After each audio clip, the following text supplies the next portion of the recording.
What's the new one called? No Time to Die. No Time to Die. Bond's got no time to die. The new James Bond movie is coming out. And in honor of that, we collectively are going through the Bond movies. Would you say that this is the part of the video where people leave a like and subscribe? Yeah, what does the sound for that again? I personally, before this, I may have seen Craig Bond or two, but the back catalog has been completely new to me so far. I've seen, for one reason or another, all the Roger Moore ones. I've seen a few. I think I've seen GoldenEye, and I've seen Casino Royale in like the first half of the second Craig one. But so, that's not what this video is about. It's not. No, this is about James Bond. Specifically, the very first two James Bond movies. We're going to talk about Dr. No, and we're going to talk about From Russia with Love. Indeed. I had never seen these movies before. I was unaware of their existence entirely. I knew Connery was at one point a Bond. What did you think the story was of Dr. No? Or what was the mission? By the end of it, it was thwart Dr. No. It was kind of one thing leads to another kind of situation. It was bookish in that way. And I kind of like that. What do you think of him as a villain? How does he hold up? Not great. Kind of weak. Pretty incompetent. I don't understand his hands. Were they strong? He crushed a thing, but then he couldn't climb out of the water. Also, what was wrong with his hands? They were prosthetic hands. Oh, is that what I figured he was like really scarred up and like had broken hands. So the mission was disrupt a space launch? No. Okay, see, disrupt the disruption of a space launch. Dr. No was trying to use radio waves to mess up stuff in an American space launch, like a precursor to the Apollo missions. Okay. That clears things up. You still didn't. You hadn't got that. Still did not. And I've watched it twice now. Well, 1.5 times. Still did not fully understand what the mission was. That was It was. It's like a series of connected scenes that don't actually seem to be connected. I think they're pretty well connected. He's sent there because an agent goes MIA. He finds at that apartment a receipt for a geologist. He goes to the geologist. Geologist says, I don't know. Like they were just rocks. The guy brought me crappy rocks. But the guy's a liar. Like it was a good acting of a liar. You can tell that was the. That is my favorite interaction. His line when he's in the fake Asian assassin's apartment, where he's like, what is he? I have it written down. That's a Smith & Wesson, and you've had your 6. Yeah, no, he texted me that. That was good. Damn it. That was such a good line. Yeah. He lets him get to the gun and then pull the trigger on him. It's a Smith & Wesson. I can't do just Smith. Connor. Yeah, no, I'm not going to. I'll put it in. It's a Smith & Wesson. And you've had your 6. Jesus, that's such a good line. And it's just, he's so suave and he's so confident. Like, he knows, he's very calculated. One of my favorites by him in that one was to the same guy. It was during the scene I was talking about before where he goes to him with the receipt and says, what's up with this? What happened? And he starts to walk away, says, oh, professor, and turns around and I'll keep this. Takes the receipt back, like, because he's still, like, he's not off the list. Like, I don't, like, it just showed, like, the lack of trust and, like, he's wise. Yeah, he's miles ahead of the other people. Yeah. Except for when he gets caught. And he gets, and immediately drinks the coffee. Why would you drink the coffee? Why would you drink the coffee? I was thinking that as he was doing it. I'm like, before he passed out, you already know. You're a fucking idiot. Is that because we are watching this? Knowing tropes of the era. Yeah, if you... Probably. And, like, car chases. And that was another thing I was thinking of, because there's a car chase kind of early on in this movie, which is a slow car chase. Like, this movie... did you see when they turned onto the loose gravel road? Oh, it looked like they were moving at a clip at that point. Because they probably were. I look at the car chase from Dr. No, and I think, if I watched this in the 1960s when it came out, like, is this moving at a banging pace? Because it's James Bond casually sitting in the back seat, being tailed, looking back, like, it's great. Wearing a hat in a convertible. The hat's not coming off. How fast are you going? I actually like the second car chase better than the first because it looked like green screen shots, Yeah. but like 60s green screen shots where Some he's just like matte cranking the paintings. wheel real hard. Yeah. And then ending with a big car driving off a cliff explosion. Classic. everything And explodes. he had a good line there too. He said the random bystander said something like, "What happened? They were on their way to a funeral." How did it happen? I think they were on their way to a funeral.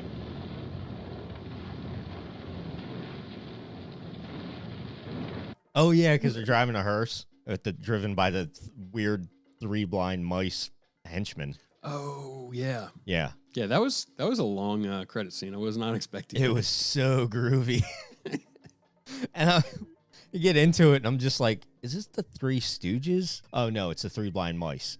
And I'm like, is this acceptable as henchmen? Because I guess they're the Dr. No equivalent. Because this movie doesn't have, like, an Odd Job or a Jaws or a Diamond Face, you know? Well, you had the professor, kind of the geology professor. He was working with him. He was more of just a sweaty lackey. Yeah, then I guess that's the closest thing you have is you 3 blind mice. Oh, I would be remiss if I didn't mention the fact that my wife thinks that he is a handsome devil. God damn it, he is. He's just classically handsome. He does not resemble the idea of Sean Connery that I have in my head. I think of League of Extraordinary Gentlemen. That's sad.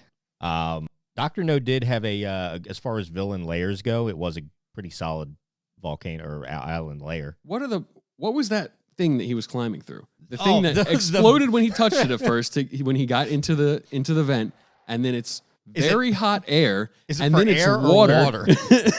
Or is it sewage? Or It's all purpose. it's one of those multi-vents. Yeah. Yeah. I think I wrote the same thing. I was like, what the fuck is this vent? What else do we want to say about Dr. No? I think the fact that this was a book works heavily in this movie's favor, because I don't think in the 1960s they were able to write dialogue for movies quite like this. I don't think that the caliber of Hollywood films was quite there. You didn't see it often, kind of thing. No, I mean, you look at like, you know, some of the Rat Pack movies that was coming out at the same time, and Ocean's 11. well, I don't know what year that was, but yeah, I don't know if you've ever watched the original Ocean's 11. Yeah, couldn't tell the difference between the characters. It The is. writing wasn't great. It's just guys sidling up to bars, Yeah. you know, and just like saying a witty one-liner and drinking. That's all it is. And I guess, you know, you could probably say that this is the same thing, but at least this one has action and fighting and guns and explosions. There's a very particular scene in the cabana where people are dancing. I don't know if you noticed this. I guy. did. On the first and second playthrough. He was getting real. He was on something, man. He was pinging real hard. Better be good benefits working for Dr. No. I imagine there were. I think Spectre pays. Well, speaking of Spectre, you don't find out he's Spectre until From Russia with Love. No, he says he's Spectre. He does? He does. I'm a member of Spectre. Spectre? Spectre. Special Executive for Counterintelligence, Terrorism, Revenge, Extortion. Oh, I'm an idiot. Did I watch? Nice attempt at a transition, though. I tried to segue. So off the back of Dr. No, we have From Russia with Love. Of the two, this is probably my favorite. I enjoyed this one thoroughly. I liked the villain plan. I thought it was effective. I thought the guy, The assassin that he was Yeah. up against for most of the movie. he was a pretty formidable opponent. Yeah, I mean, it came down to the wire, as they say. Wink. I looked up what he used. It's called like a grotte. It's like Oh. piano wire with 2 handles on the end. I can't remember. I can't pronounce Why it. can't you just use piano wire? You'd probably cut your hands. Also, probably ruins the watch. They're pulling that out of their watch. I hope he's wearing a glove or something then, because I thought it was with the handles. I forgot that was in the watch. Yeah. Yeah, it's in his watch. I don't think he was. His hands were probably all cut. Oh, he's dead now. But, you know, Yeah. as he was choking Well, Bond out. Bond's hands are probably pretty cut up because he used it to kill him. That's true. Yeah. So what's the mission? This one kind of had me fucked up. There's multiple ones. I think this one I have the best idea of. From Russia with Love begins. It's a cold open. Yeah, and they kill the Bond impersonator, and to prove the assassin's worth. He's supposed to rendezvous with Tatiana, who has said she wants to defect to the United States, and she has access to a lector, For Soviets. but for Soviets. So she's said that she wants to defect to the United States, and she can Well, to Britain. to Britain, right? And she can bring that lector to the British. She is working secretly for. She's working accidentally. Accidentally She for thinks Spectre. she's working for. She's working for the mean short lady, Yes. who's number 3. It would be Yeah. Yeah. High rank, low number. high rank, low number inspector. James Bond doesn't know that the assassin is even a pawn in the game up until the train. He's just quietly killing people behind the scenes. I didn't realize in that movie what his original mission was, and never understood. It's mostly what the because Lecter was. it's superfluous. Like, it doesn't mean anything. Like, it's not, the movie is him going up against the assassin. It's all revenge. Well, the mission was accomplished. His mission was accomplished. Yeah. Spectre, I think, was just purely for, like, Spectre was out entirely to kill Bond. That Yeah. was the butting of heads there. Yeah. Well, they also wanted the Lecter. That's why they. but they had it. Yeah, Like, that's it's a bit what, of a plot hole. why is it a plot hole, or is this just a story of Spectre's petty revenge? Like, is this all an elaborate plan to just kill James Bond? Largely, but I thought that they also wanted to get the thing to sell it because they like money. I don't think that Bond had cotton on at all up until the point where Tatiana was poisoned or, sedated, knocked out. I think at that point the shoe dropped and he was like, "Oh fuck." Yeah, he got away with it for a while. The guy. Yeah, he was damn close. You know what he should have done?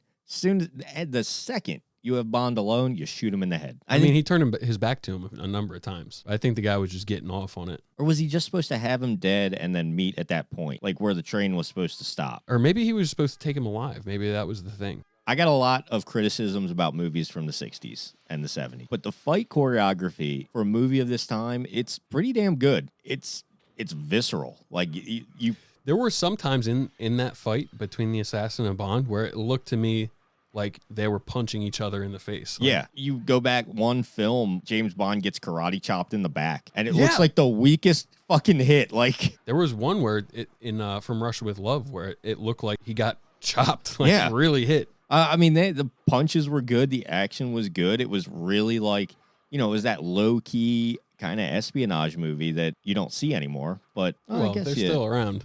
yeah, it kind There's of. one coming out in April, as a matter of fact, I've heard. I have to bring up the most annoying thing that I found in this movie. It's the one thing that bugs me is that fucking periscope into the goddamn, like, That bugged you? I thought I hated it. I I was liked it a so lot. angry. I was so angry. It's a fucking periscope. And they're just looking up, like, Scooby-Doo style at the Russians. I'm like, how is no one... How? Come on. I mean, it's explained in the movie how they got it in there. A present from your Navy. Our friends were turned out while the Public Works Ministry conducted a survey. The story was that the heavy traffic was shaking the foundations. By the time the place was declared safe, I had this installed. I know how How they has got it it not in there. been How has it noticed? not been noticed? Like, how are they not sweeping that room? If It's I'm a probably behind the eyes of a painting. No, I will not accept that at all. I will not accept that answer. It's like, I was picturing it coming out, like, a cartoon mouse hole. Yeah. I was picturing it coming out of that. Yeah. How the fuck does no one see that? You're Soviets. That's where you're doing your espionage. You fucking sweep every room. Am I wrong? It's like a Russian consulate, right? Yeah, but they're talking about spy shit. You know the other thing too? You remember when here's what a gadget too, when they actually got to use that screw together long gun? Oh yeah, we didn't even talk about the gadgets yet. We'll get to the gadgets. get to the Maybe we'll gadgets. segue with the gadgets.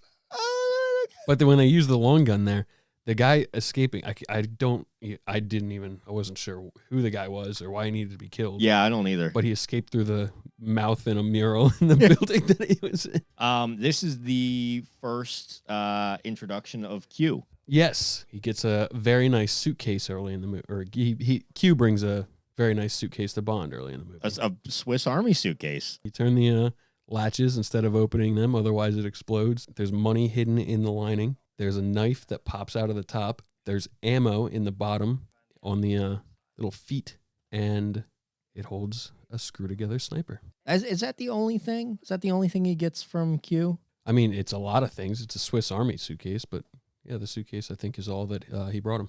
Huh. And he was once again equipped with Walther. And he doesn't get his Aston Martin in this. I don't believe so. I think he's Well, I think he's- not from MI6. No, I think he's carless in this movie because he's flown into Istanbul and chauffeured around everywhere, basically. And then the ending of it's just on a train and then a field And then a truck, and then a truck. and then hiding from a helicopter, and then a boat with Oh. 200 gallons of gasoline on What it. the hell was that? It's a lot of gasoline. It was a lot of gasoline. That is very dangerous. That is not, man, that is the only, you can only get away with storing that much gasoline in the 60s. Otherwise, fucking You're on a list. You're on some sort of. I guess if you're a terrorist, like, you're throwing caution to the wind. Oh, atrocious opening credits. Like, as long and groovy as Dr. No's were, oh my God. You couldn't read anything that was happening. It's awful. Who approved that? But I think that's all we have to say about From Russia with Love and Dr. No. Overall, pretty good. Was that the episode? I think that was the episode. We're going to be going through all the Bond films leading up to No Time to Die. Next week, we're going to be looking at Goldfinger and Thunderball. So we're done. I think we're done. Sweep that room. How the fuck does no one see that?